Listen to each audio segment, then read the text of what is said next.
Have you ever walked away from a conversation feeling like something was off? The words were polite. The tone seemed calm.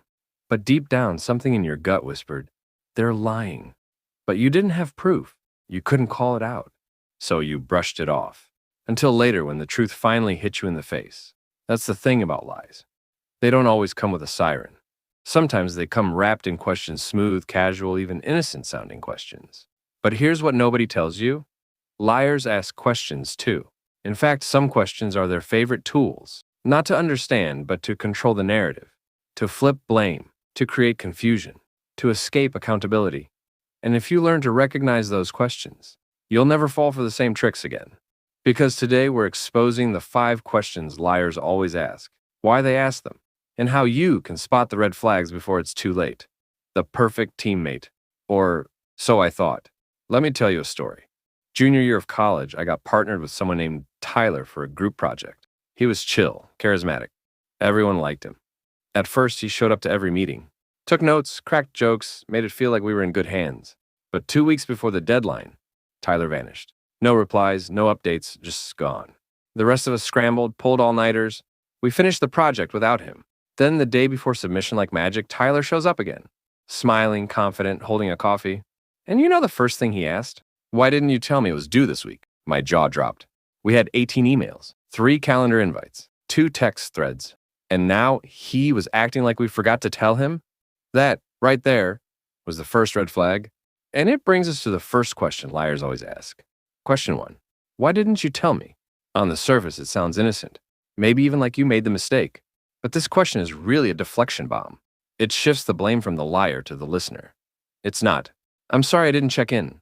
It's, you failed to warn me. Liars love this one because it creates doubt in your mind. Even if you know they're wrong, you start second-guessing. Wait, did I forget to mention it? Tyler used it like a shield. But it wasn't about memory, it was about manipulating the story. Question 2, what makes you think I'd lie? This one is classic. Smooth, rhetorical, dangerous. Liars don't usually say, okay, you caught me. They say, what makes you think I would lie to you? It's a setup not for honesty, but for guilt tripping. They want you to feel bad for doubting them, to focus on your lack of trust, not their lack of truth. Tyler dropped this line too. When someone else in class mentioned he didn't contribute, he said, seriously? What makes you think I'd just ditch the team like that? But that's exactly what he did. Liars don't defend the facts, they defend their image. This question isn't about truth. It's about making you feel like the villain. Question 3, do you really think I'd risk all this for that? This is the liar's logic trap. They try to prove their innocence through exaggerated logic. Why would I throw all this away? Why would I risk our friendship/job/trust over something so small? It sounds reasonable, almost too reasonable. But here's the catch. Real behavior doesn't always follow perfect logic. People do sabotage relationships over petty things. They do lie for dumb reasons like saving face, avoiding discomfort, or hiding one bad decision. When Tyler was confronted again, he said, guys, you really think I'd blow off a project worth 30% of my grade? That makes 0 sense. But guess what? He did. And that question didn't make it less true. Question 4. Who told you that? Now we're getting into the interrogation mode. This question reveals something crucial. They care more about the leak than the lie. Instead of addressing the truth, they want to know who exposed it. It's a control tactic. Liars feel cornered, so they try to shift the power back to themselves by sniffing out the source. Tyler? When he found out someone told the professor about his ghosting, he didn't apologize. He asked, wait, who snitched? Not, I messed up. Not, thanks for covering for me. Just, who told? Red flag, giant one. Question 5, can't we just move past this? No, this one's sneaky, because it sounds peaceful. Like the liar wants to move on. Avoid drama, be mature, but real maturity means taking responsibility. Not rushing to forgiveness before there's even accountability. This question is the emotional fast-forward button. They're hoping your exhaustion will win over your values. Tyler hit us with, come on, it's done. We still got a good grade. Can't we just move past this? Translation, let me off the hook without consequences. The bigger picture, lies aren't just about words. Here's the truth. Lies aren't always loud. Sometimes they're hidden in soft tones, friendly faces, and seemingly harmless questions. But if you pay attention, these 5 questions reveal everything. Let's recap. 1. Why didn't you tell me? Deflects blame onto you. 2. What makes you think I'd lie? Guilt trips you for doubting. 3. Do you really think I'd risk all this? Distracts with logic. 4. Who told you that? Cares more about control than truth. 5. Can't we just move past this? Tries to skip accountability. Once you start noticing these, you'll see them everywhere. In coworkers dodging responsibility, in partners rewriting history, even in friends who can't admit when they've hurt you. So what do you do when you hear one? You pause. You breathe. You don't explain yourself too quickly.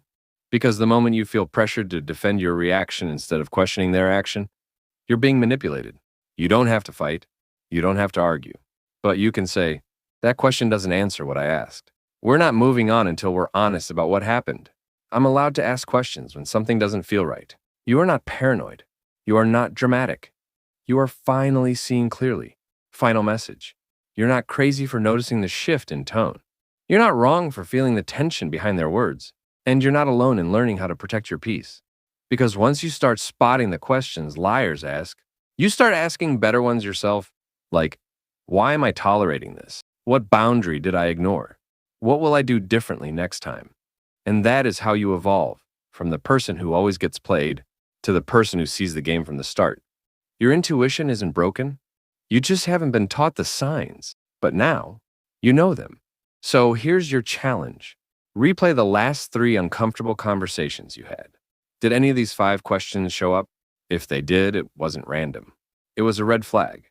And now that you know what to look for, you don't have to fall for it ever again. Comment below which question hit you the hardest. Tell us the moment you realized someone was lying to you. Because the more we share these patterns, the stronger we all get at spotting them. And if this helped you in any way, subscribe. Because this channel is here to give your mind the armor it was never taught in school. We break down psychology, manipulation, and human behavior in ways that actually make sense and stick. Remember, you don't need proof to trust your gut. You don't need permission to protect your peace. And you don't need to wait until someone breaks you to learn how to see clearly. You just did that right now. Welcome to your upgrade.